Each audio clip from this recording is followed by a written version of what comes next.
Alright, and we've got motion on the probes. All the things are moving, clickety clackety. Alright, so in the left hand side of Guangali Beach, it is the red Protoss. His name is Filn Elite, I think I figured. Either that or Filn Elite. Not sure. We'll have to figure that out. Yes. In the top right-handed corner, representing Team StarCraft Ascension's B team, and formerly a Zerg player, now Terran, it is Camker. Alright, can you give us just a howdy-ho in chat? Let us know everything is smooth, everything looks good on our side, so I expect it is on yours as well. It's feeling elite. It's feeling elite. Alright, hey Frieza, also by the way, I didn't see a friend request from you on Skype. I like to get all of my captains on the Skypes if you want to do that. That'd be cool. But we were talking before we had our first bout of technical difficulties that Camker switched from Zerg to Terran. Now, I play Protoss, and when I play Terran, I feel like I cut off one of my arms. So I don't, I'm not sure. It'd actually be cool to have a little interview with him to ask him, exactly what he was thinking in that. What his thought process was and why he liked Terran better in HOTS as opposed to Wing the Liberty compared to Zerg. But so that's definitely an interesting change, and it is like a lifestyle change almost, depending on how long you've been playing StarCraft. Yeah, obviously all the races feel different from Brood War into Wings of Liberty, but even within Wings of Liberty, the races play very differently. It's not like, there's certain things that cross over, obviously. A good macro crosses over, actions per minute cross over. But organization, hotkeys, things like that, all that is new, and trying to get that just right. There's a reason why people, when they switch races, tank in terms of ranking. Like you have to relearn all the strategies, you have to do all sorts of different things. And so it's really impressive whenever a player does that. It's almost like trying to switch all your hotkeys. It is, and I know for a fact that that's rough.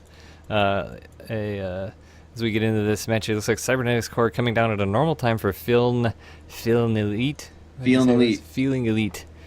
Now I see it. I see it now. So for Feeling Elite, Cybernetics Core coming down at normal time. Fast Factory out of Camker right away after the barracks finish. So it looks like we're going to possibly see some Widow Mines and Medevacs and Marines. That's always a cool play. I like to see that opening. Fun things like that. Feeling Elite doing a little bit of harassment with his probe. Not getting a whole lot done with that, though. Going right on back to base. Robo facility there. Yeah, straight onto Robo. No units, no units Robo. So I'm wondering what Feeling Elite has got up his sleeve, if he's going to go Colossus or Marauder. We have seen, I believe it's Feeling Elite that we've seen the 2 to 3 Immortal Sentry push, so that could be a good possibility. And the games we've seen him do that in before were very strong, very decisive victories. So see how he executes this time, as that's what I'm sensing. That is definitely a cool build. He is getting a Stalker out now, and let's see what immediately comes out of that Robo. And it's going to be an Observer. Well, that's handy for him because there is it is going to be a Hellion, so no mines. So there's one mine out. Oh, there is a mine out. So there's going to be that load up of the medevac with the 4 Marines and the mine. So that Observer, as long as he keeps it at his main, which looks like he's sending out to a little scouting, is going to be pretty valuable to him. Yeah, but if it gets across the map, it's not going to be that valuable. He did just start a second Observer and then canceled it, and now has restarted it, so he will have one at his main too. Well, that is good news for him, as he's going to be dealing with a mine here relatively shortly. Yeah, that medevac is now just popping out. Going to load up these 6 Marines, looks like 5 Marines and the mine, and boost right on over. This is a pretty common opening we've seen from Terran, and a very strong opening, especially if the other opponent, be it Zerg, Terran, or Protoss, doesn't prepare for it. Yeah, you're absolutely right.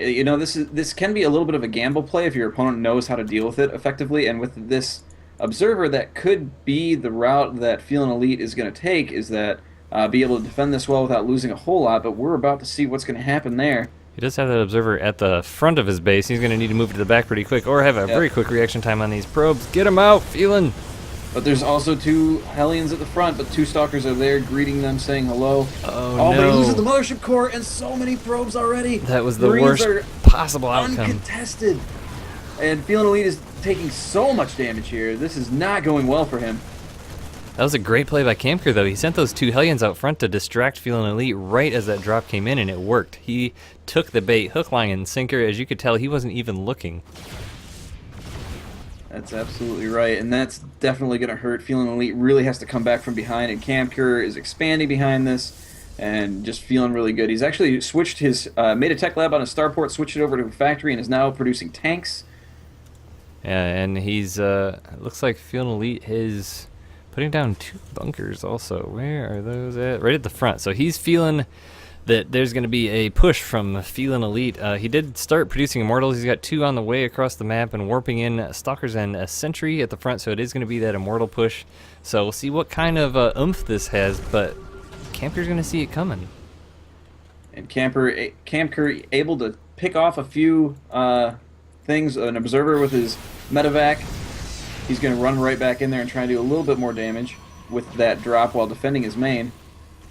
Yeah, he did push up the ramp there and took a couple tank shots, lost a Stalker as well as the shields on the Sentry and the other Stalker as he moves up his other units here, but 2 bunkers going down at the front. This is going to be hard for him to break with this number of units. But now come 2 Immortals, and Immortals are going to be able to do a lot of damage to this army. There just aren't enough Marines out, and now the SCVs are pulling down.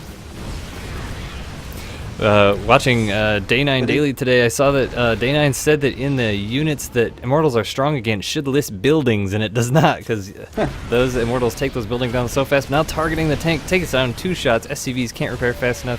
Feeling Elite's going to be pushing up the ramp here, but still can't get up close enough to take out that other tank, and GG.